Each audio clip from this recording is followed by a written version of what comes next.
Next.js 15.4 just dropped, and it's not just another update. We're also getting a first look at what's coming in Next.js 16. This update isn't huge, but it brings fully passing Turbopack builds and bunch of stability and performance improvements. So you can now put this Turbopack flag on your next build and it's going to work perfectly fine. I already did it for my 8-bit CM project, as you can see here 3 months ago, and the build is really much faster. In the changelog, they are saying that Turbopack now passes all integration tests for production builds and that it now powers Vercel.com. That is really big news because Vercel is really one big and powerful application. And Guillermo from Vercel tweeted that when they implemented Next Build Turbopack, their build time went from 6 minutes to 70 seconds. That's 5.14 times faster.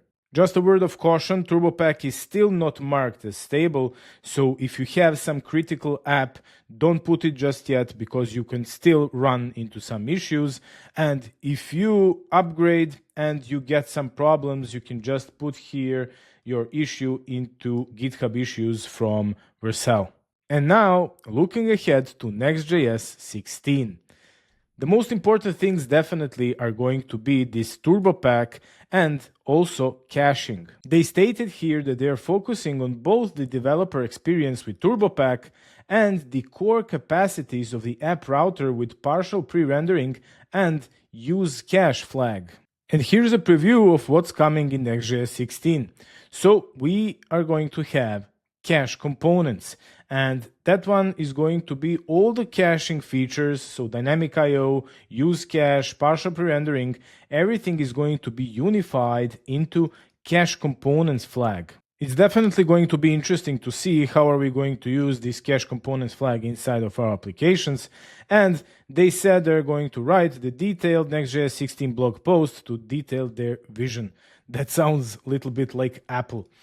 Then we have this Turbopack builds beta, so they're working towards putting Turbopack builds as beta in Next.js 16. So it's definitely going to be stable, I guess, in 16.1.2.3.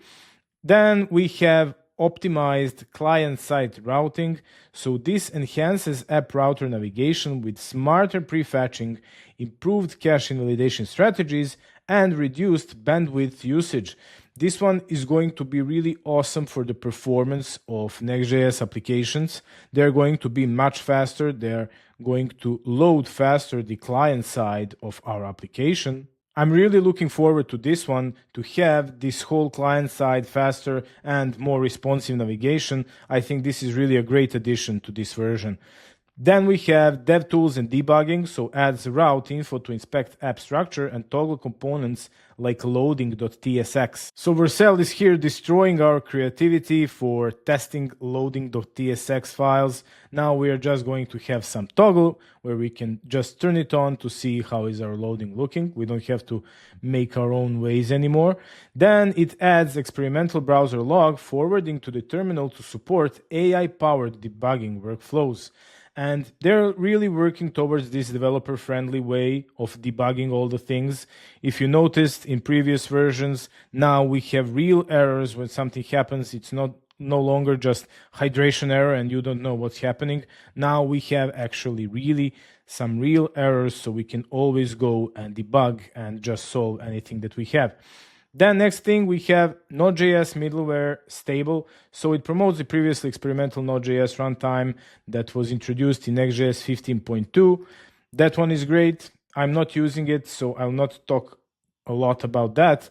Then we have deployment adapters alpha that enables developers to create custom deployment adapters for finer control over build and deploy targets. So if you need a way to create your own custom deployment adapters, there it is.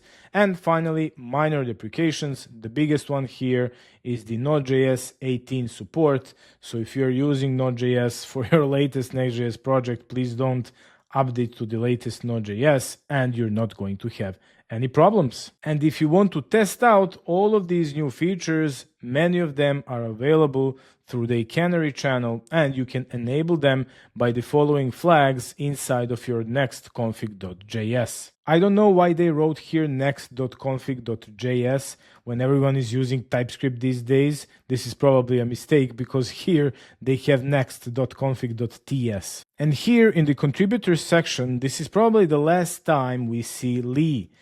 He left Vercel a couple of days ago, and I really cannot imagine Vercel without him. When you say Lee Robinson, I'm imagining him in a black Vercel t-shirt, and I cannot wait to hear where is he going and his update. I hope you enjoyed in this video, warriors. Tell me in the comments what do you think about the new version of Next.js and about the new upcoming Next.js version 16.